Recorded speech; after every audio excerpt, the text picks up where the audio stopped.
The internet hosts a vast amount of information, but it also presents the risk of spreading inaccurate and potentially harmful content, especially regarding technical subjects like electrical safety. One such instance involves a website hosted on a university server that contains misleading information concerning the proper way to connect a generator. This is a serious concern because incorrect electrical advice can lead to dangerous situations, including electrical shock, fire, and damage to equipment. When dealing with electricity, it is critical to adhere to established codes and safety standards to protect individuals and property. The presence of inaccurate information online undermines these efforts and places the public at risk. The specific issue revolves around the incorrect instructions provided for connecting a generator. Connecting a generator improperly can cause backfeeding, which is when electricity flows back into the power grid. This can energize power lines that are assumed to be energized, posing a significant risk to utility workers who may be working on those lines. Backfeeding can also damage the generator and other electrical equipment.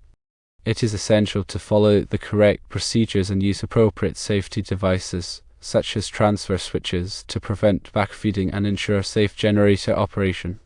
Transfer switches isolate the generator from the power grid, preventing electricity from flowing back into the grid. They also ensure that the generator is properly grounded, which is another important safety measure.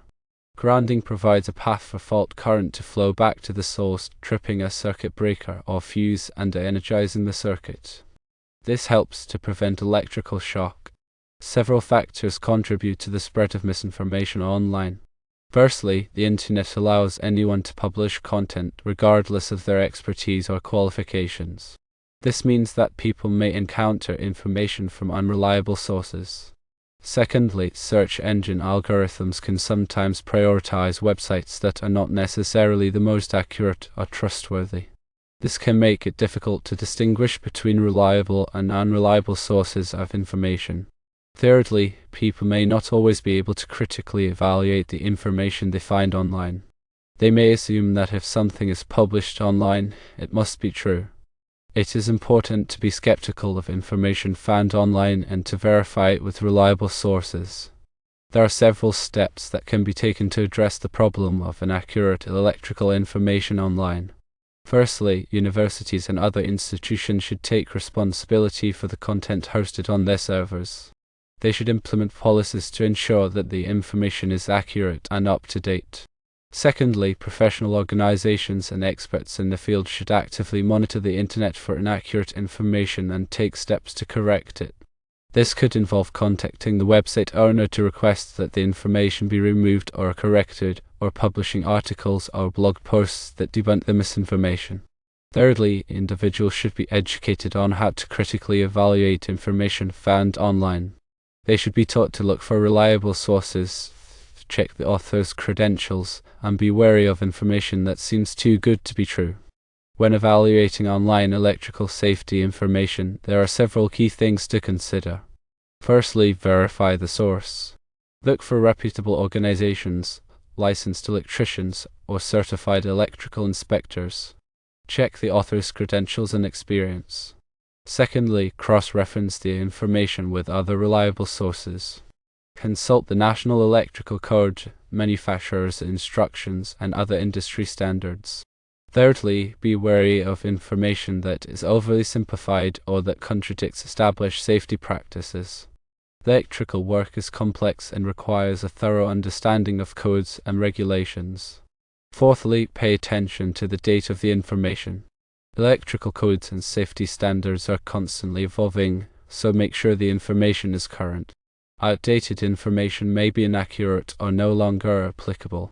Fifthly, if you are unsure about something, consult a qualified electrician. It is always better to err on the side of caution when dealing with electricity.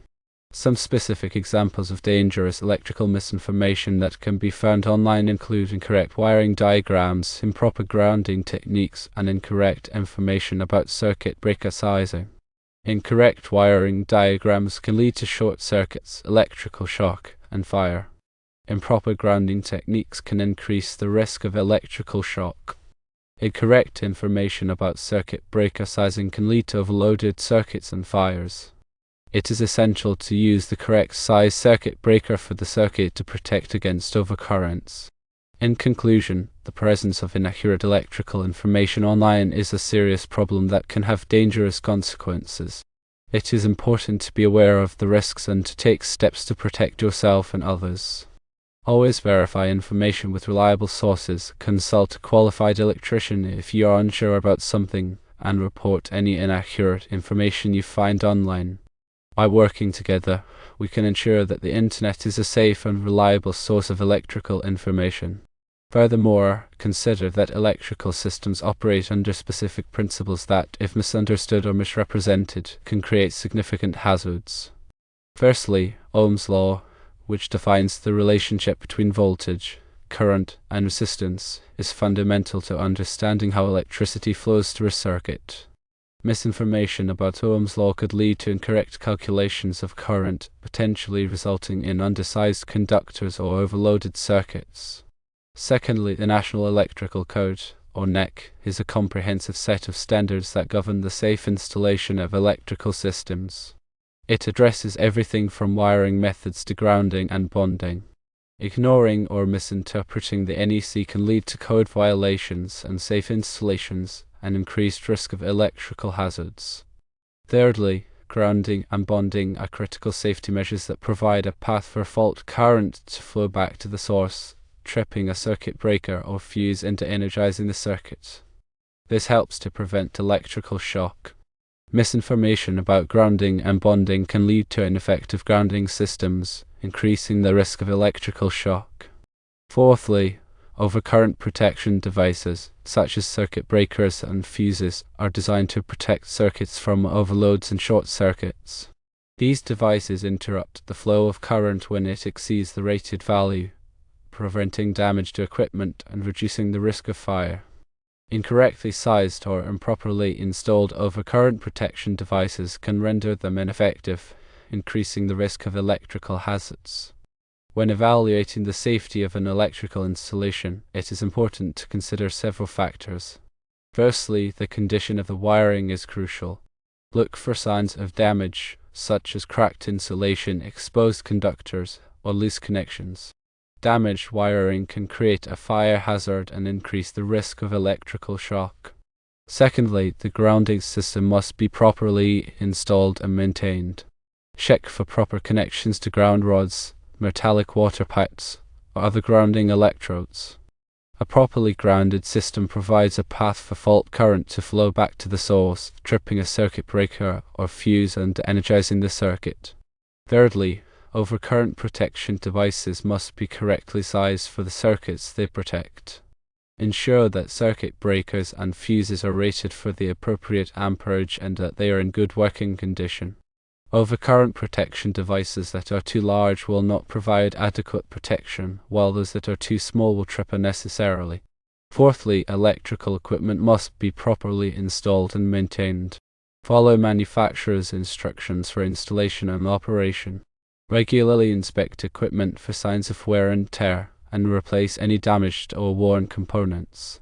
Fifthly, be aware of the presence of any electrical hazards. Look for signs of water damage, such as leaks or condensation, near electrical equipment. Avoid using electrical appliances near water.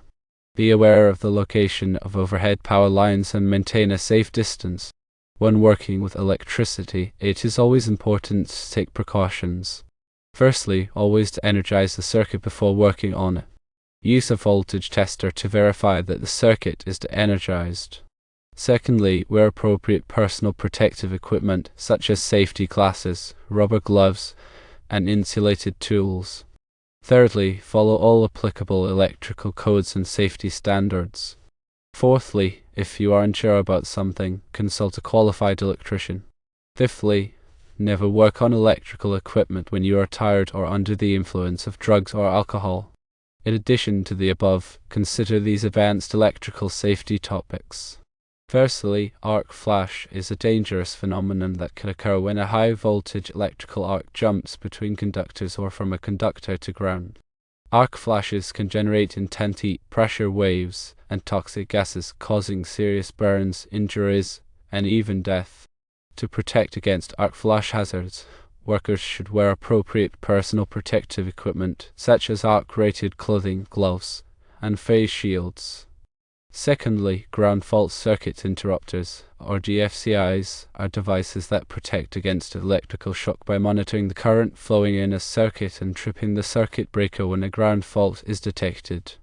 GFCIs are required in many locations, such as bathrooms, kitchens, and outdoor areas. Thirdly, surge protection devices, or SPDs, protect electrical equipment from voltage surges, which can be caused by lightning strikes, power outages, or other disturbances. SPD divert excess voltage away from sensitive equipment, preventing damage. Fourthly, electrical safety audits are a comprehensive assessment of an electrical system to identify potential hazards and ensure compliance with codes and standards. Electrical safety audits are typically performed by qualified electrical inspectors or engineers. These audits can help to identify and correct electrical hazards before they cause accidents or injuries. Proper training and education are essential for preventing electrical accidents.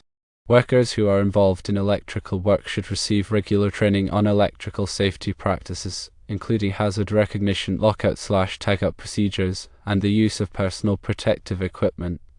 The public should also be educated about electrical safety through public awareness campaigns and educational programs. Moreover, electrical safety standards and regulations are constantly evolving to address new hazards and technologies. It is important to stay up to date on the latest codes and standards to ensure that electrical systems are installed and maintained safely.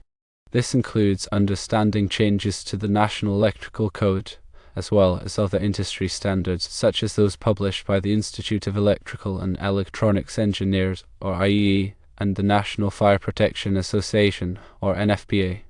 By staying informed and implementing appropriate safety measures, it is possible to reduce the risk of electrical accidents and injuries. This requires a commitment from individuals, organizations, and government agencies to prioritize electrical safety and promote a culture of safety. In addition to the topics already discussed, consider the following advanced concepts in electrical safety. Firstly, harmonics or distortions in the electrical waveform that can cause a variety of problems, including overheating of equipment, malfunction of sensitive electronics, and increased energy consumption. Harmonics are typically caused by nonlinear loads such as electronic devices, variable frequency drives, and uninterruptible power supplies.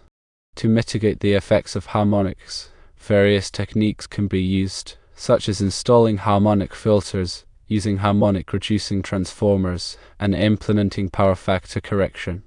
Secondly, power quality refers to the characteristics of the electrical power supply, including voltage stability, frequency stability, and harmonic content. Poor power quality can cause a variety of problems, including equipment malfunction, data loss, and reduced equipment lifespan. To improve power quality, various techniques can be used, such as installing surge protection devices, using voltage regulators, and implementing harmonic mitigation strategies. Thirdly, energy efficiency is becoming increasingly important as energy costs rise and concerns about climate change grow. Improving energy efficiency can reduce energy consumption, lower energy costs, and reduce greenhouse gas emissions. Various techniques can be used to improve energy efficiency, such as using energy-efficient lighting, installing high-efficiency motors, and implementing energy management systems. Fourthly, renewable energy sources, such as solar, wind, and hydro, are becoming increasingly popular as alternatives to fossil fuels. However, renewable energy sources can also introduce new challenges for electrical safety. For example, solar photovoltaic, or PV, systems can generate high-voltage direct current, or DC, which can be hazardous if not handled properly. To ensure the safe installation and operation of renewable energy systems, it is important to follow all applicable codes and standards and to use qualified installers. Fifthly, smart grids are advanced electrical grids that use digital technology to improve efficiency, reliability, and security.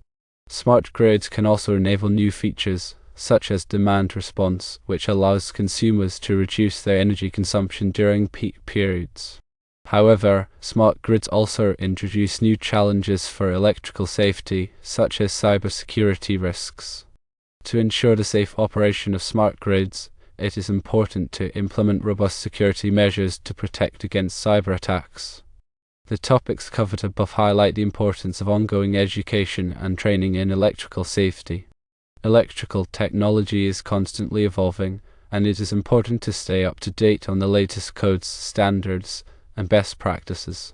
By investing in electrical safety education and training, it is possible to reduce the risk of electrical accidents and injuries, and to ensure the safe and reliable operation of electrical systems.